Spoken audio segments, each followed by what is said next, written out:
Patrick Stephans' empty net miss. It's January 2007, late in the third period. The Dallas Stars are clinging to a 1-goal lead over the Edmonton Oilers. The Oilers pull their goalie for the extra attacker. It's desperation time. The puck squirts free. Patrick Stephans pounces on it at center ice. He's in alone, no one in front of him. An empty net yawning. The crowd starts to groan in defeat. The announcers are already calling it over. He skates in slowly, casually, too casually. And then it happens. He loses control. He fumbles the puck. He trips. He falls flat on the ice. The puck just sits there behind him like a cruel joke. The Oilers can't believe it. They grab it immediately, rush up ice on a last-second breakout. Hemsky finishes it off with just seconds left to tie the game. Instead of sealing the win, Stephans' blunder gifts Edmonton life and forces overtime. It wasn't just a bad play. It was cartoonishly bad. It's the kind of blooper you expect from a beer league game, not the NHL. Even now, it feels like an outtake from a slapstick comedy. Dallas still managed to win in overtime. They survived it. They got the last laugh. But for Patrick Stephans, that miss is all anyone remembers. The own goal by Steve Smith. It's 1986, Game 7. The Calgary Flames versus the Edmonton Oilers. The Oilers dynasty is in full swing. Wayne Gretzky, Mark Messier, Yari Curry, Grant Fuhr in net. They're the heavy favorites. Back-to-back Stanley Cup champions. This is supposed to be their coronation, another step toward a three-peat. The building is rocking. Fans are ready to celebrate. But then, disaster strikes. It's the third period, tied 2-2. Steve Smith, just 23 years old, is behind his own net. It's his birthday. He tries to make a simple breakout pass up the middle, but instead, it goes horribly wrong. He fires the puck off the back of Grant Fuhr's leg. It ricochets straight into their own net. Silence. Shock. Smith collapses to the ice in disbelief. He can't even look up. Fuhr just stares. The crowd is frozen. That own goal stands as the series winner. Calgary advances. Edmonton is eliminated. The defending champs go home because of one accidental pass. It's one of the most painful, heartbreaking own goals in hockey history. Even now, it doesn't look real on replay. It feels like the kind of blunder you'd see in a video game glitch, except it happened on hockey's biggest stage. Steve Smith would go on to win more cups with Edmonton, but that moment would haunt him forever. The 2010 Stanley Cup overtime goal that nobody saw. June 9th, 2010. Game 6, Flyers versus Blackhawks. The cup is in the building. Chicago leads the series 3-2. One more win and they end a 49-year championship drought. It's overtime. Tension is off the charts. Every shot could be history. Patrick Kane picks up the puck along the left boards. He gains the zone, skates down the wing, and fires from a ridiculous angle near the bottom of the circle. And then, the puck just vanishes. There's no clear view of it going in, no roar from the crowd. Kane is the only one who knows. He throws his gloves in the air, screaming, sprinting down the ice in celebration. The goal light never goes on. The refs don't signal anything. The Flyers players stand around confused, wondering what just happened. The Blackhawks bench hesitates. Some jump over the boards. Others don't know if they're supposed to. Even the TV broadcasters have no idea. Replay finally shows the truth. The puck slipped just under the padding at the back of the net and got stuck, completely invisible to everyone but Kane. After a long review, the refs confirm it. Goal. Series over. The Blackhawks win the Stanley Cup in the most anticlimactic, surreal fashion imaginable. Fans in Philadelphia are left stunned. Chicago erupts into chaos. Even today, people still rewatch that clip and shake their heads. It's one of the weirdest, most confusing cup-winning goals ever scored. A moment so bizarre, it doesn't even look real on replay. Cody Eakin, 5-minute major. Game 7, 2019. Sharks versus Golden Knights. Everything is on the line. Winner advances. Loser goes home. Vegas is rolling. They're up 3-0 midway through the third period. The crowd is dead silent. It looks over. Then it happens. A routine face-off in the Sharks zone. Cody Eakin gives Joe Pavelski a shove, a cross-check right off the draw. Pavelski loses his balance, crashes awkwardly to the ice. His helmet pops off. He smacks his head, and blood starts pooling on the ice. It's ugly. He's dazed, not moving well. Trainers rush out. The building is tense. The refs huddle and decide it's a 5-minute major penalty. Vegas is stunned. A minor? Sure. But 5 minutes major? What? The Sharks go to work on the power play, and it turns into a nightmare for Vegas. San Jose scores once, twice, 3 times, 4. In under 5 minutes, they erase the entire deficit and take the lead. The arena goes insane. The bench is losing its mind. Vegas somehow forces overtime, shell-shocked, but they're spent. Then, Barclay Goodrow finishes it. Sharks win. A 3-0 Vegas lead in the third period of Game 7 evaporates in the most controversial power play in recent memory. Vegas fans are furious. Players are speechless. Replays later showed the call was generous at best. The NHL even admitted after the series it shouldn't have been a major, but the damage was done. Even now, it feels unreal. A single penalty turning an elimination game into one of the wildest, most debated comebacks in NHL playoff history. The in the crease rule that cost Buffalo the Cup, June 19, 1999. Stanley Cup Final, Game 6, Dallas Stars versus Buffalo Sabres. It's triple overtime, nearly 2 full extra periods of exhausted, desperate hockey. Players can barely stand. Every shift feels like it might be the last. The cup is literally in the building, waiting to be handed out. Then, it happens. Brett Hull picks up a rebound in front of Dominik Hasek. He plants his foot squarely in the blue paint of the crease. He takes another whack at the puck and scores. The goal horn sounds.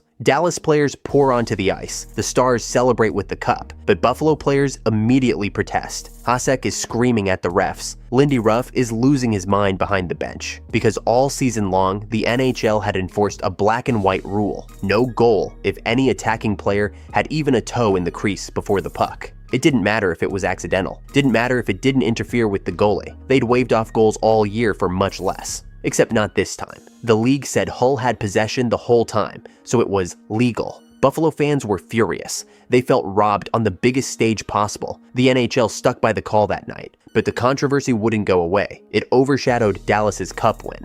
The fallout was so big, the NHL actually changed the rule the very next season. Starting in 1999 to 2000, players could be in the crease as long as they didn't interfere with the goalie directly. A whole new approach because of one goal. To this day, Sabres fans still chant "no goal" when they see old highlights. Decades later, people still debate it. 1 foot in the crease, 1 Stanley Cup decided forever. Steve Sullivan taunting a fan, then getting hit in the face with the same puck. January 6, 2000. Saddle Dome in Calgary, Blackhawks versus Flames. Steve Sullivan is out there grinding, chirping, playing his usual feisty game. Then it happens. A clearing attempt deflects up and drills him right in the face. He drops immediately. Trainers rush out. There's blood on the ice. As Sullivan is skating off, holding a towel to his face, a fan leaning over the glass taunts him, laughing, pointing, shouting insults about him getting hurt. Sullivan doesn't forget. He gets stitched up in the locker room, bandaged, and, because this is hockey, he actually returns to finish the game. Then, the universe decides to write a perfect script. Later that same night, a Flames clearing attempt flips into the stands and nails that exact same fan in the face. He goes down, clutching his nose, blood everywhere. Sullivan immediately spots it, skates right over to the glass. He points at the fan, mimics the same mocking gestures, chirps him mercilessly, giving him exactly what he got earlier. Players on the ice see it and can't stop laughing.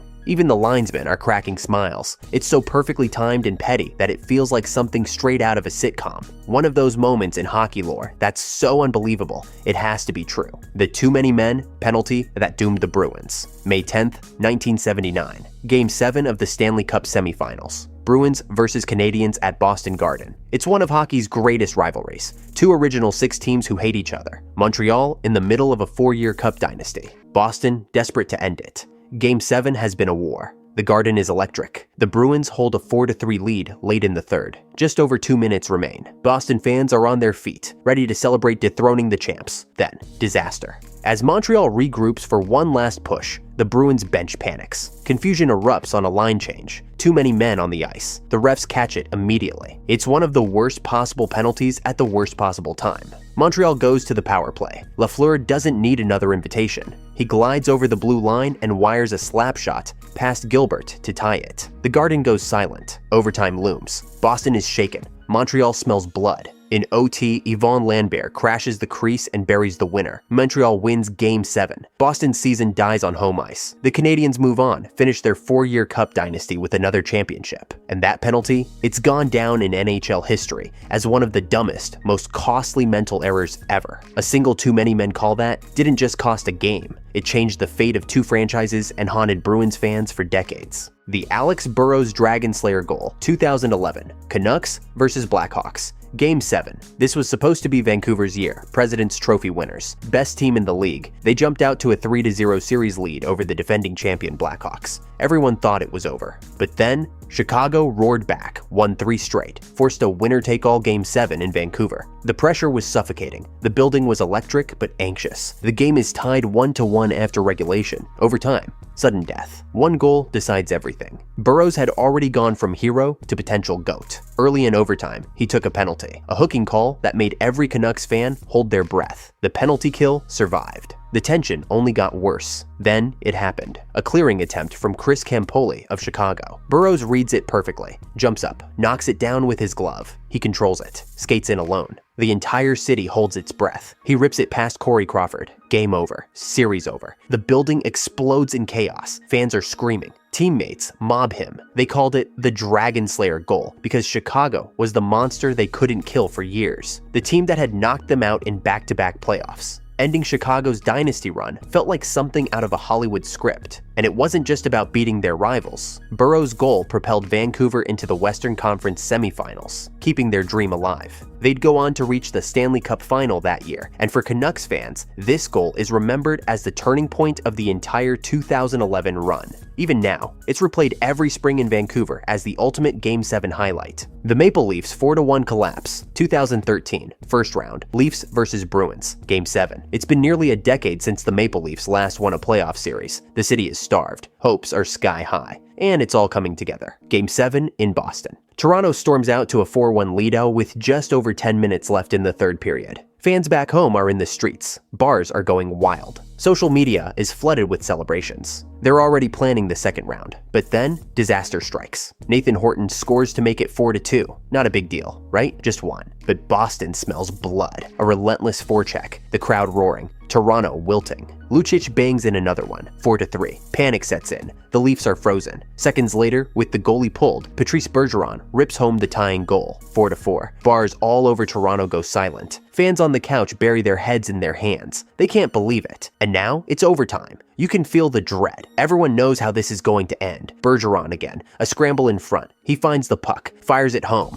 Game over. Series over. Toronto is eliminated in one of the worst collapses in NHL history. A 4-1 lead with 10 minutes left. It's gone in an instant. Boston celebrates. Toronto melts down. Even now, Leafs fans can't watch it without shaking their heads. It's not just a loss. It's a permanent scar on the franchise. The meltdown that defined a generation of heartbreak. The hand pass goal. 2019 Western Conference Final. Sharks vs. Blues. It's Game 3. The series is tied 1-1. Every shift matters. Every bounce could decide who goes to the Stanley Cup final. Regulation ends deadlocked. Now it's sudden death overtime. The tension is unbearable. Then chaos in front of the Blues net. The puck bounces around in the crease. Sticks and skates everywhere. Timo Meier is falling forward. He clearly bats the puck with his hand. An obvious hand pass. It lands perfectly on Erik Karlsson's stick. Karlsson wastes no time. He buries it. Game over. Sharks win. But the Blues players are furious. They're screaming at the refs, pointing to the ice, yelling hand pass over and over. The officials huddle. The building holds its breath. But there's nothing they can do, because at that time, hand passes weren't reviewable. They missed it live, and they couldn't go back and fix it. The goal stands. Sharks celebrate. Fans lose their minds. Meanwhile, the Blues leave the ice in stunned silence. Their coach berates the officials. It's one of the most blatant blown calls in playoff history. So bad that the NHL actually admitted afterward they got it wrong. The outrage was so intense, it forced the league to change the rules the very next season. Hand passes leading to goals became reviewable. But for St. Louis that night, it was too late. A moment so controversial, it's still replayed as the textbook example of why video review exists.